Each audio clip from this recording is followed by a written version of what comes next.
সম্মানিত প্রধান অতিথির জন্য একটি সজোরে করতালি। সবাই বলো শুভেচ্ছার স্বাগতম। প্রধান অতিথির আগমন, শুভেচ্ছার স্বাগতম। বলতেছি আপার আগমন, বলতেছি আপার আগমন, শুভেচ্ছার স্বাগতম। Thank you. বক্তব্য নিয়ে আসছেন আমাদের সম্মানিত প্রধান অতিথি। বিসমিল্লাহির রহমানির রহিম। আসসালামু আলাইকুম। তোমরা সবাই ভালো আছো তো? আলহামদুলিল্লাহ বলতে হয়। কি বলতে হয়? আলহামদুলিল্লাহ।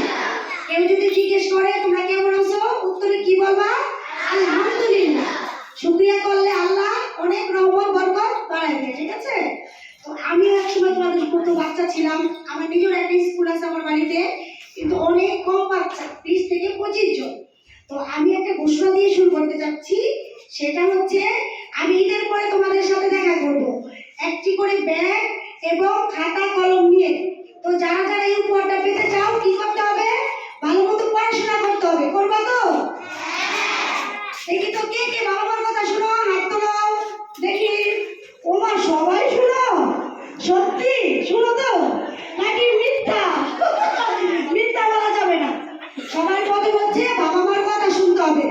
যে সন্তান বাবা মার কথা শুনে সে জীবনে অনেক বড় হয়। বাবা মা আমাদের জন্য কখনো খারাপ কিছু চায় না, ভালো কিছু চায়, তাই তো?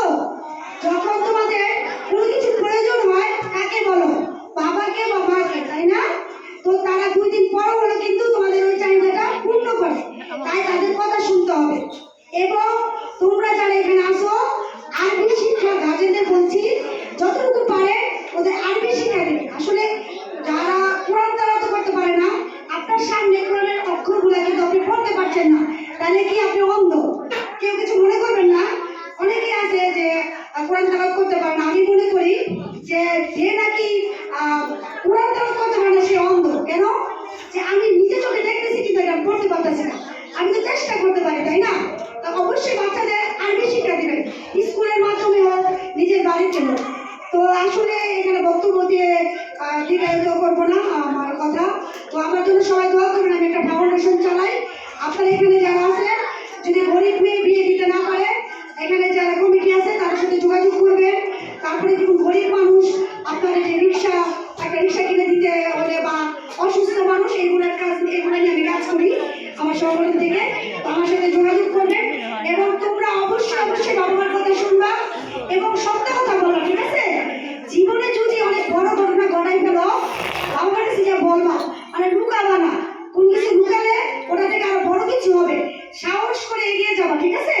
রাস্তায় যদি দেখো একটা কলার শুকলা বা কিছু পড়ে আছে, ওইটা নিয়ে নির্দিষ্ট স্থানে রাখবা। এটাও কিন্তু সওয়াবের কাজ।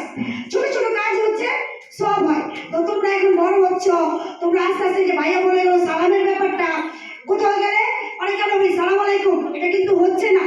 আসসালামু আলাইকুম, সুন্দরভাবে সালাম দিবা, ঠিক আছে? তো সালাম দিলে তুমি সওয়াব পাচ্ছ, যে উত্তর দিচ্ছে সেও পাচ্ছে। তো সবাই ভালো থাকবা, সবাইকে ভালো রাখবা। আল্লাহ হাফেজ।